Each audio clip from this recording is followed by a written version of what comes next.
શિક્ષકની ભૂમિકા. લેખિકા પલ્લવી ભટ્ટ. બાળકોના વિશ્વમાં શિક્ષક એક અવર્ણનીય સ્થાન ભોગવતો હોય છે. બાળકોનું વિસ્મય જગત શિક્ષકની કલ્પના શક્તિ, સર્જન શક્તિ અને હૃદયની કેળવણીને કારણે સપ્તરંગી મેઘધનુષની જેમ રંગાયેલું જ રહે છે. એમના કલ્પનામય અને કલ્પનાતીત જગતનો, એમના હૃદયના સામ્રાજ્યનો બેતાજ બાદશાહ છે શિક્ષક. પ્રત્યેક દિવસે એમના વિસ્મયનું પરોઢ ખીલી ઉઠે છે.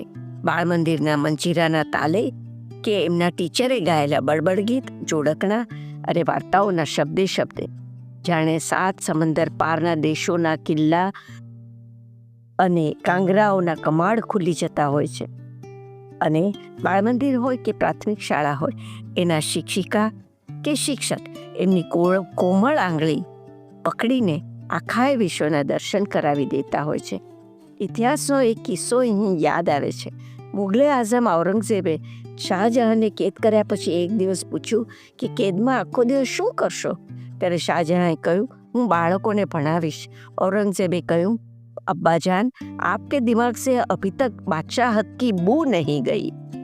શિક્ષક એટલે બહુ જ જવાબદાર વ્યક્તિ એક તરીકે એ ગણના પાત્ર બન્યો છે. જો રસોઈયો અથવા પંચતારક હોટલનો શેફ ભૂલ કરે તો એક નવી વાનગી ગણાઈ જાય.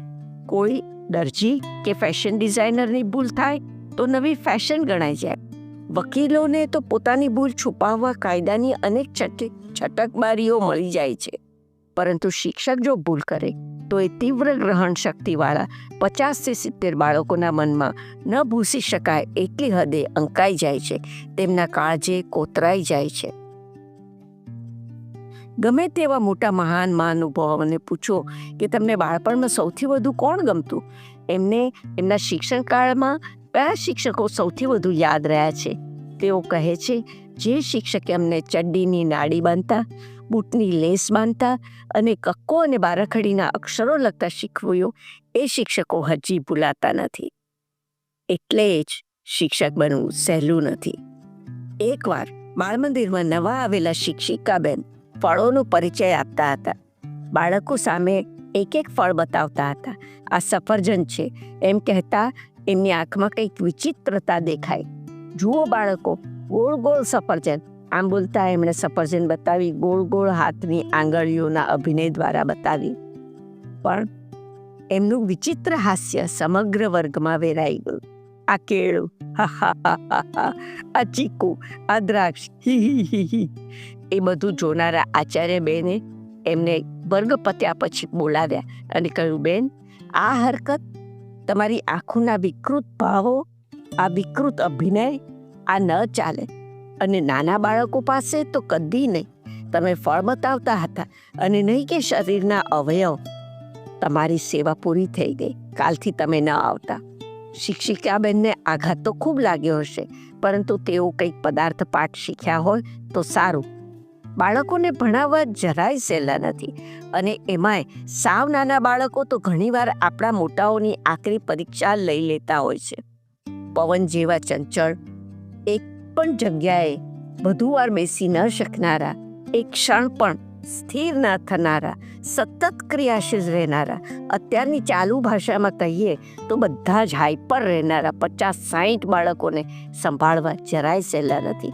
તમે ઘરમાં એક જ બાળકથી કંટાળી જાઓ છો, થાકી જાઓ છો. અને બાળમંદિરમાં તો આવા કેટલાય રાજકુમારો અને રાજકુમારીઓ હોય છે જેઓ 1 મિનિટ પણ શાંત બેસતા નથી. આ એમના નાનકડા પ્રવાસનો એક દાખલો લો. બાળકો પ્રાણી સંગ્રહાલયમાં ગયા હતા. બધા ફરતા ફરતા હાથીના પાંજરા પાસે આવ્યા. હાથી, હાથી, બધા બાળકો બૂમો પાડવા લાગ્યા. જુઓ, હાથી હંગે, હાથીનું ગુ, હાથી વાસ મારે છે, હાથી હંગે. બધા એકી સાથે બૂમ પાડવા લાગ્યા. ત્યાં એમના બેન આવ્યા અને એકદમ બોલ્યા, હાથીને કેળા આપવાના છે, ચાલો બાળકો, એક એક કેળું હાથમાં લઈને આપો. જુઓ, હાથી કેવી સરસ સૂંઢ હલાવીને કેળું ખાય છે. હાથી હાથ હવામાં કેળાને ઝુલાવે છે. જોજો હો, હમણાં ખાઈ જશે. હાથીને નારિયેળ આપ્યું.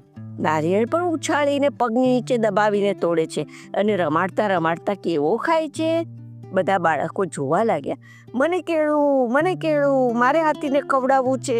બધા હાથીના મિત્રો થઈ ગયા અને પેલી વાત તો સાવ ક્યાંય ભૂલાઈ ગઈ. જ્યારે બાળકો રમતા હોય છે ત્યારે તમે જોયું છે તેઓ કઈ રમત રમે છે અને શું બોલે છે? ઘણીવાર તેઓ ઘર રમે છે અને ઘણીવાર ખાસ કરીને પ્રાથમિક શાળાના બાળકો સ્કૂલ રમતા હોય છે. જેઓ તેમને ટીચર થવાનું બહુ જ ગમતું હોય છે અને તે જ અભિનય તેઓ વારંવાર કરતા હોય છે. ડસ્ટર પછાડી, ફૂટપટ્ટી પછાડી વારંવાર કહે છે, ચાલો શાંત થઈ જાઓ, હવે હું હાજરી લઉં છું. ટીચર રમવાઓ એમને બહુ જ ગમે છે. એ એમની માનીતી રમત છે.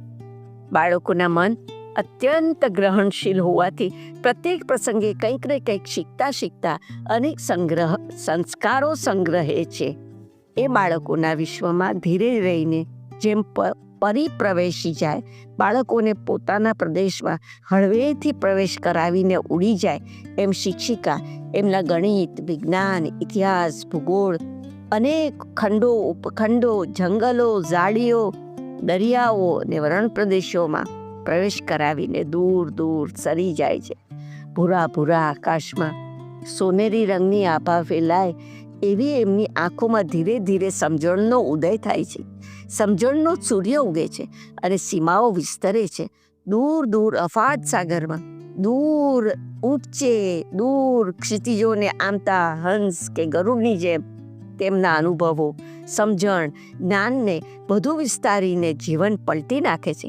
7 સમંદર પાર લઈ જાય છે શિક્ષક. ધરતીના પેટાળમાં સફર કરાવે છે શિક્ષક. આવું જ બન્યું હતું એકવાર, જ્યારે બીજા ધોરણમાં ભણતા ચિન્મય અને ચોથા ધોરણમાં ભણતી એની મિત્ર પૂર્ણા રમતા હતા.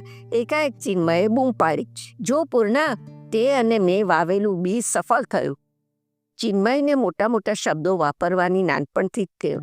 એણે બૂમ પાડી, બીજ સફળ થયું. પૂર્ણા કહે, કેવી રીતે? ચિન્મય કહે, જો આ કુંડામાં તારું ને મારું વાવેલું બીજ ઉગી નીકળ્યું છે. હવે આપણે પાણી પાવાના વારા કરવા પડશે.